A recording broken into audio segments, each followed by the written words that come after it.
ভবনে বসবে এক সময়, ওরাই তো এই দেশটা চালাবে। আমরা আর কতদিন বাঁচবো? আপনারাই তো বাঁচবেন, নতুন প্রজন্মে যারা আছেন সবার কাছে বলেন আর রাষ্ট্রীয় সম্পত্তি ধ্বংস না। আরেকটা কথা আমি ব্যক্তিগতভাবে বলি, আমার উপর রাগ করবেন না। আমি জানি পুলিশ বাহিনীর কেউ কেউ বাড়াবাড়ি করেছে, কিন্তু আমি এরকম ফুটেজও দেখেছি যে পুলিশ বাহিনীর আহত একজন ছাত্রকে কাঁধে করে নিয়ে যাচ্ছে, শিশুর মতো করে নিয়ে যাচ্ছে। আজকে পুলিশের মধ্যে 10 জনের মধ্যে যদি একজন দোষী থাকে, 9 জনের উপর আপনাদের রাগ দেখায় না। এদের মধ্যে অনেক গরিব মানুষ আছে, অনেক ইনসাফ আছে মনে, এরকম মানুষ আছে, এই আন্দোলনের প্রতি সহানুভূতি ছিল, এরকম মানুষ আছে। ওনারা আমাদের দেশের মানুষ। যারা দোষী আছে তাদেরকে অবশ্যই খুঁজে বের করা হবে, বিচার করা হবে।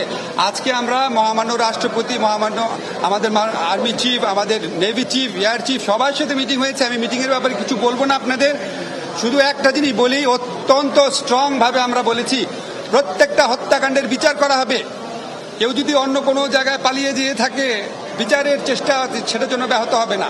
কিন্তু আপনাদের কাছে সন্দেহের বশবর্তী, আক্রোশের বশবর্তী, প্রতিশোধের বশবর্তী হয়ে প্লিজ কেউ কারো উপর আক্রমণ করবেন না। এটা আমাদের দেশ, আমাদের দেশের আমরা এই বৃদ্ধ প্রজন্ম আমাদের নতুন প্রজন্মের জন্য একটা ভালো দেশ রেখে যেতে পারি নাই। এই ধ্বংসযজ্ঞ, লুটতরাজ, হানাহানি করে যেন কেউ নষ্ট করতে না পারে। আপনারা অগ্নিসংযোগ, হত্যাকাণ্ড, লুটিং, একজন আরেকজনকে আক্রমণ, প্রতিশোধমূলক আক্রমণ, হিংসাত্মক অবস্থা বন্ধ করেন। সব কিছুর বিচার করা হবে।